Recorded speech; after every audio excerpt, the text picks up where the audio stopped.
Glorious and beloved MaceValor. I'm going to talk about Handy and Takl being extreme scams, and if you want to be successful in the gig economy, you need to stay away from them. What do I mean by this when I say that Handy and Takl are scams? Alright, well, I will say that Handy, by and large, in and of itself is a scam, whereas Takl, more so, just is very lackluster. Let's kick this bad boy off with Handy. So, I've made a video about Handy before when I first started, okay? And my first impressions were, wow, this is awesome, because I was doing a lot of TV mounting, very minor furniture assembly, but for the time that I would be at the location I was at, I was making good money. Then things started snowballing, things started happening. And I saw behind the curtain, as it were, I saw just how messed up things could get. And I don't want to bore you guys too much, but I'll give you a couple stories to kind of let you know exactly where I'm coming from. So, number one of the big things about that job that really irritated me is the fees, and that's like me, the technician, and the client would get feed astronomically, and in some ways it played out to my advantage financially, but then other ways it was a complete detriment to me even working on the platform. There was one time where I had this person that day she needed 2 people to go out and give her a hand, and then she's like, all right, well, not 2 people, 1 person will be fine because I'm having issues trying to get scheduled on this day. And it was moving stuff from her storage unit into a pod, which was going to be, shipped off somewhere. So as I'm on the way to go do this job for her, it cancels, like out of nowhere. Unfortunately, I got a $15 cancellation fee, but then I'm on the freeway headed over there. I'm like, wow, what is going on? She hires me again, and it cancels again. And she's like she keeps trying to hire me, but it won't let her for some reason. And so finally I'm able to speak to her in chat, and I give her my phone number because there's no way for us to talk. And I'm on the freeway, I can't really communicate. And she tells me what's going on, and it's like, I keep trying to hire you, but it won't let me. It'll hire you, and then it won't hire, and then it'll kick off and cancel automatically and try and reschedule for 3-4 days from now, and I need this done today. And I'm like, oh, it's no problem. I mean, I'm already on my way. I guess we can, you can probably talk to support, we can figure it out. She's like, well, can't you talk to support? Because I can't get a hold of anyone. There's no support number for me to call. The only way I've ever gotten a hold of these people is through Twitter. Yeah, if you check out MaceValor, my Twitter, at MaceValor, you'll see some multiple threads of me trying to communicate with Handy. And their method of communicating with people on Twitter is to get them off the public forum. They don't want people speaking on the public forum. They say, oh, send us a DM. And on one hand, it's like, yeah, send us your DM, give us your information, and we'll, see what we can do.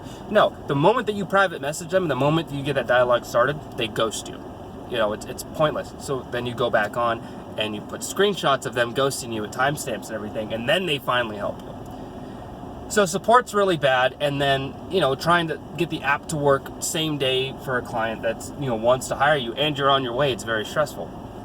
I get there, and I still don't have the job confirmed. She's on the phone trying to get it all lined up, and it's like, and she tells me, it's the person on support that I finally got a hold of said that all I have to do is, we can start now, and eventually, like sometime in the next 24 hours, they'll issue out the job, which you can then, do whatever on your end. I'm like, I can't start the job unless it's in the app for me. She's like, I know, but can't you just do this for me? Or maybe we could do this via cash or whatever. And here's the thing. I looked at that storage unit. I did not want to mess with that, because on the phone she made it seem like, oh, it's just a small storage unit with a little bit of furniture. It'll be quick and easy.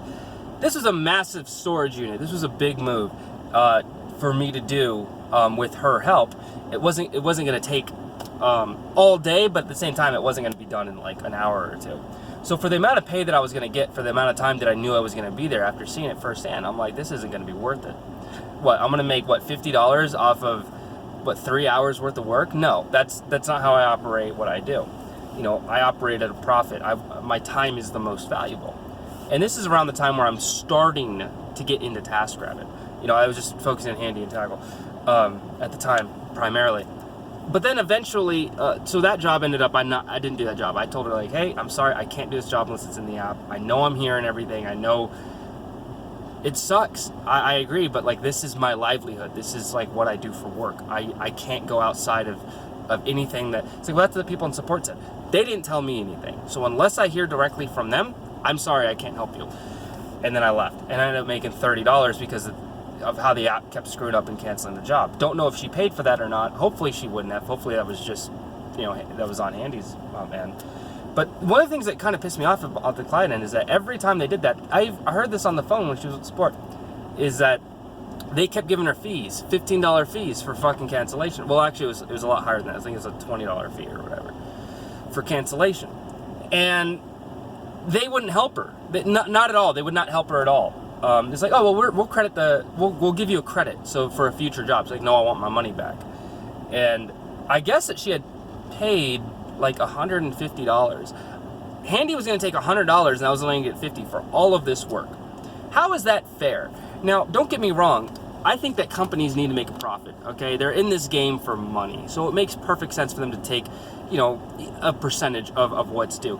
But that much, like we're talking, they take the percentage of what Handy takes compared to what the technician does for actually doing the fucking work is astronomical, And I'm all for companies like Uber and everything. It's like I don't think that Uber drivers make a lot of money, but you kind of sign that contract when you get into it. So as much as I bitch, moan, and complain about Handy, yeah, I signed that agreement when I came into it. Now that I know what I know, I won't work with Handy anymore because it's not worth it for me. That's my mindset. Once you kind of get used to the platform and you see if it works for you or not, if it doesn't work for you, instead of just sitting there complaining about it, find something better, or don't play a victim is what I'm saying. And then there's another one that kind of broke everything for me. There was a job that I had with Handy that my phone at the time it just wouldn't charge. It would not hold a charge at all. And I was at a TaskRabbit job, finished that, and I was on my way to the next job, but my phone died, so I couldn't get. That was back on the old Note 5, the one I was always having issues with. So I was trying to figure it out. Like, I can't charge my phone enough to get to this job. I don't even know where the address is because I need to be able to put it in and all this stuff. And eventually, like I said, screw it, I have to go home and charge my phone. There's not anything else I could do. So by the time I got home and the time my phone got charged, I was hoping to reach out to the client and be like, hey, sorry, I'm running a little bit late. I'm having some cell phone issues. Is it okay if I come over now? That was my plan, to be transparent and clear with the client. But by the time I got my phone working, the job was canceled, because of no-show. And then what ended up happening is I got feed. I got a $50 fee. $50 was taken out of the money that I was earning that week, and that doesn't go to the client or anything. That's just Handy taking that. The money that the client paid for the job to get done, that just gets pushed off onto a new handyman, right? But that $50 fee comes directly out of my pocket, and that's how Handy makes their money. Handy doesn't make the bulk of their money over like crazy upfront prices. They make the bulk of their money off of fiend clients and fiend technicians. It's one thing to have a cancellation fee on the client's end, but it's another thing to just outright take money out of a technician's hands. That's ultimately why I left Handy. The fact that, if you want to make my metrics go down, so be it. It is what it is, right? Put it in their algorithm that I'm not the guy you want to hire or whatever. But do not come and just steal money out of the pot that is coming to me, okay? And if you end the week at a negative, thankfully I've never done that, but who knows? Maybe they'll take it out of your bank account or something. It's ridiculous. So that's by and large for the reason why Handy is just garbage, because it's a total money sink. It's a money sink for the technician. It's a money sink for the client, because all Handy wants to do is charge you, and there's no way to get a hold of these people. There's no way to communicate with them. There's no way to talk to support, And I get why. I do understand why. You want to keep the overhead low so you can keep your profit margins high, but it doesn't work. At the end of the day, that's all that matters, is does it work, does it not work? I love TaskRabbit. TaskRabbit is following suit with the same issues. I'm glad that I can speak with a client beforehand, that we can arrange a job. I just got stucco patch mix at Home Depot, and even though I paid for that out of my own pocket, I've already agreed with the client that they are going to actually pay for that with the receipt and everything. So at the end of the day, it's like, what do you want me to do? With Handy and with Takl, I can't communicate the job beforehand. I can't get the nuances of the job. What am I doing? How can I come there prepared so that I can actually do the job that is requested of me in the first place? So going over to Takl, Takl, it's a race to the bottom. That's it. It's a race to the bottom. I've seen people on Facebook groups and stuff post jobs that they've received from Takl, like notifications, and it is bad. It is so bad because the way that the platform is set up, it's set up with different size jobs. It doesn't really go into nuances. You can't really negotiate there's a way that you can negotiate the price. There's a category for that. But for the most part, it's, I've seen jobs where people want to pay someone $40 for 2 people to move something from a 3-story building at the top from one location, drive 200 miles to another location and drop it off for $40. That is ridiculous. And it's kind of, these are these cheapskate clients that, they see the app Takl and they're like, oh, I can get all kinds of work done for really, really cheap. And it's this devaluation of what we do. Handymen, movers, stuff like that, people that are working with their hands all day, people that are getting the job done, people that are doing stuff that other people either don't know how to do or just don't have the time to do. It's devaluing our work with platforms like Takl. And same thing with TaskRabbit. TaskRabbit is incentivized by making people like me drop our rates. That way we get more clients. It's a numbers game. The more clients that get work done, the more hours that are billed, the more revenue that TaskRabbit can take in. Of course, yeah, is TaskRabbit able to make more money when I myself charge higher? Yes, of course, but not as many people hire me. I might work long hours, but not as many people are hiring me. And so because of that fact, it incentivizes TaskRabbit to kind of push the people that are a little cheaper, which overall kind of devalues our work. My main piece of advice on that is don't lower your rates, because that obviously there's a big picture thing where, oh, if you lower your rates, it affects all of us. Oh my God. Like, yeah, I get that. But the number one reason why you shouldn't lower your rates is not because of other people that are out there. Adjust your rates as necessary for your area, for your region. But at the same time though, what is your time worth? What is your energy worth? What is all of the work that you're going to provide being worth? Back when I was getting $19 an hour for furniture assembly, I had clients that would make, I would work with them for hours and hours and hours. And, I upped my rate. And over time, these people that would regularly hire me, they would hire me and say, hey, I remember I hired you before and you were like $6 cheaper an hour. Would you be able to lower your rate back to what it was before? No, I've gained experience. My profile has been fully fleshed out with reviews and all this stuff. No, I've earned the right and I have the experience to push my rates exactly where they're at. If you do not like that, you can go ahead and find someone else. They hire someone else.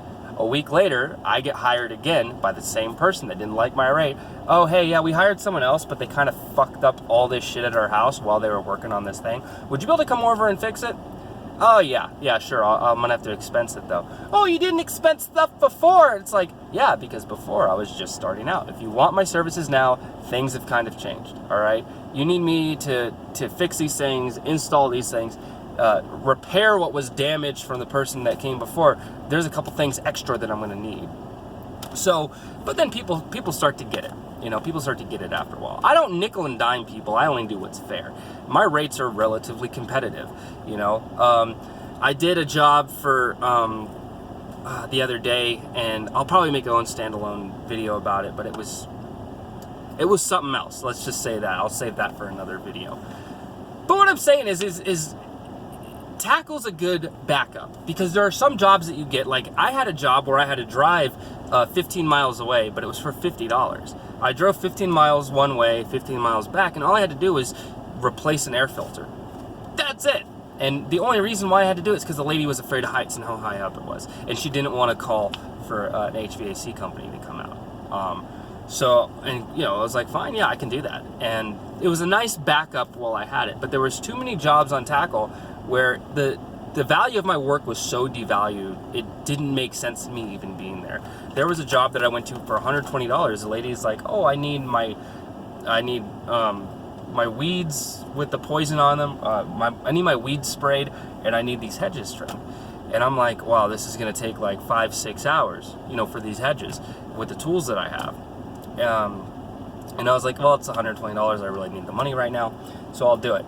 And as I'm loading up the truck, because there was a disposal fee for an additional $15. This is before I realized how much it really costs. This is all about learning, right? I didn't realize how much it costs to dump green waste out here in Las Vegas. The cheapest place I found was $42. I drove up. This is the last job I did on Takl. I drove up to this place, and they told me how much it was going to cost, and I'm like, I don't even have, like, I have barely enough money on me to cover gas for today. There's no way I have enough money for that. So I left, and those branches were sitting in the back of my truck for like a good week, but she had a good 3 truckloads full of stuff. And I remember while she was watching me load up the back of the truck with all these branches and leaves and stuff, she's like, wow, you should have brought a trailer, because she saw her neighbors, gardeners or whatever, had a trailer.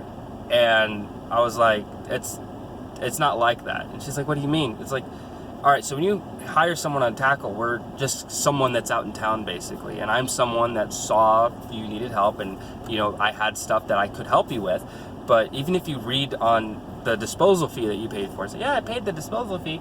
It's like, yeah, when you look at the disposal fee, that covers 1 pickup truck's worth of disposal, not 3. Okay, you have 3 pickup trucks worth of stuff. I'm gonna go and see what I can do for you, but I'll let you know. I drive down there, and it was $42 for 1 dump. And I left, went home. I texted her like, hey, you know what? Consider all the work I'd done free of charge. Sorry that there's stuff that's still left there, but like the amount of money it's going to cost for me to just dump this stuff will cost more than you paid on the job. So I can't do this. I'm sorry. Because she had refused to pay anything more than what she already had. So for a good week, I sat with that stuff in the back of my truck, and eventually I needed the back of my truck again. You know, I needed to get a ladder, this stuff together. I need to get my toolbox. Like the kit that I have now, I didn't have at the time. I just had the tool bag down here. So all this other stuff I got over time, I needed that space. So I just paid it out of my own pocket one day. You know, I tried unloading it in a dumpster nearby in my apartment complex, but it was so much, dude. And it's like, you know what, I'll bite the bullet on this. I'll pay for it to get dumped, because I just can't have that back there. Pay for it to get dumped, get to the dump, back it up, just dump it all within 2 minutes. Like, it was just, I just pulled all the branches out, that was it. So, and that's my poor experience from Takl, which is kind of on my end, but at the same time, though, a lot of the work that is to be done, it's a lot of yard work. More than anything else, Takl is mainly moving large objects or yard work, and a lot of times it's not even worth it. And then Handy is just stay away. You know, I made a video, and I get people commenting on it all the time about how it sucks. That's because that was my first impression. And obviously, a month after that video, I hated it. And I can't believe it's been this long since I've actually talked about how bad Handy is. But yeah, Handy is just bad for the client, it's bad for the technician, it's bad for everybody. And I would highly, highly, highly recommend that everyone just avoid it like the plague. Anyway, I'm your oh-so-glorious, beloved MaceValor. Here's a little something for you today. And thank you guys for dropping by on the channel, as always. This is your oh-so-glorious and beloved MaceValor, signing off.